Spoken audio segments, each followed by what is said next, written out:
সেই রাইতে আমরা মাছ ধরতে গেছিলাম, কিন্তু জালে মাছের বদলে এমন একটা জিনিস উঠছিল যেটা দেখা রতন আর কোনোদিন ঘরে ফিরতে পারে নাই।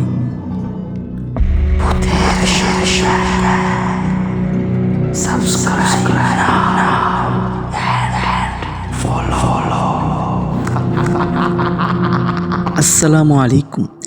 আজকে আমি আবারও কিন্তু ওই মারুফ ভাইয়ের দাদার কাছ থেকে পুরোনো দিনের ঘটনাগুলো আমি সংগ্রহ করে নিয়ে আসছি শুধু একমাত্র আপনাদের জন্য। তো আমি ওনার দাদার ভাষায় মানে গ্রামের ভাষায় আপনাদেরকে শোনাতে চাই। তো আমরা বেশি কথা না বলে চলুন আমরা ঘটনা শুরু করি। আমাগো গ্রামে একটা পুরান বিল আছে, নাম তার কালা বিল। গ্রামের বুড়া মানুষজন কইতো সন্ধ্যার পর ওই বিলে মাছ ধরতে যাইস না, কিন্তু আমরা এসব কথায় বিশ্বাস করতাম না। এক বর্ষার রাতে আমি আর আমার বন্ধু রতন জাল নিয়ে মাছ ধরতে গেলাম। আকাশে চাঁদ নাই, চারদিকে শুধু ঝিঝি পোকার ডাক।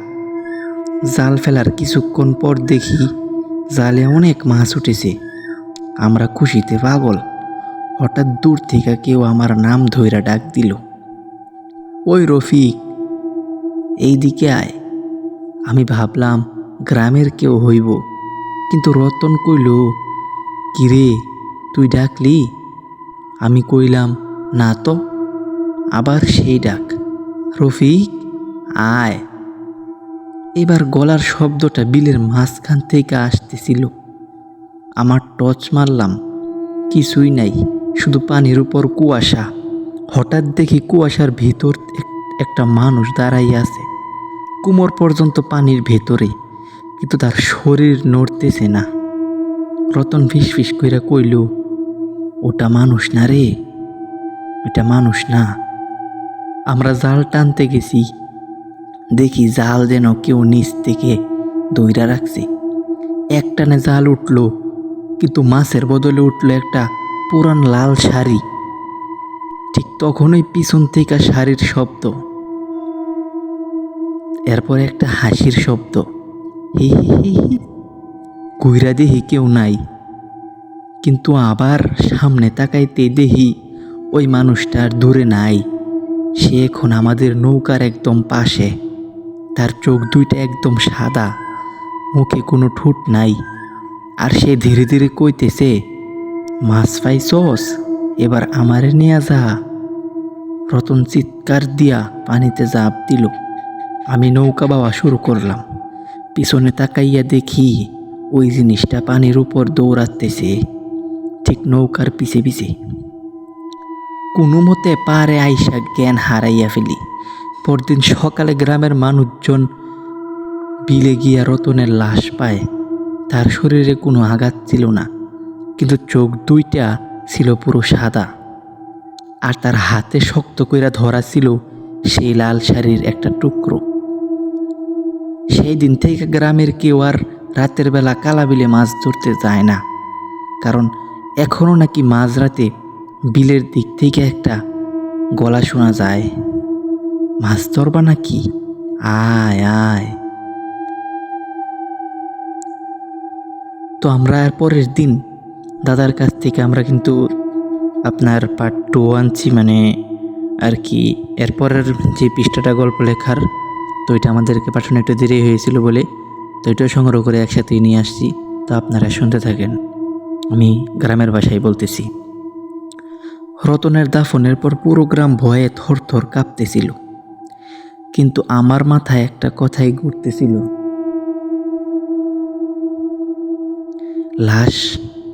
লাল শাড়িটা কার ছিল? একদিন গ্রামের সবচেয়ে বুড়া মানুষ আব্দুল করিম আমারে ডাইকা কইল, রফিক, তুই যেটা দেখছস ওটা আজকের ঘটনা না। আমি জিজ্ঞেস করলাম, তাহলে? বুড়া কাপা গলায় কইল, প্রায় 30 বছর আগে এক নববউ নৌকা ডুইবা ওই বিলে মারা গেছিল। তার গায়ে লাল শাড়ি ছিল, লাশও আর পাওয়া যায় নাই। কথা শুনে আমার শরীর ঠান্ডা হইয়া গেল। সেই রাতে আমি ঘুমাইছিলাম, হঠাৎ জানালার বাইরে থেকে সেই পরিচিত গলা, রফিক। চোখ খুইলা দেখি জানালার বাইরে একটা ভেজা হাত। আমি চিৎকার দিয়া উঠলাম।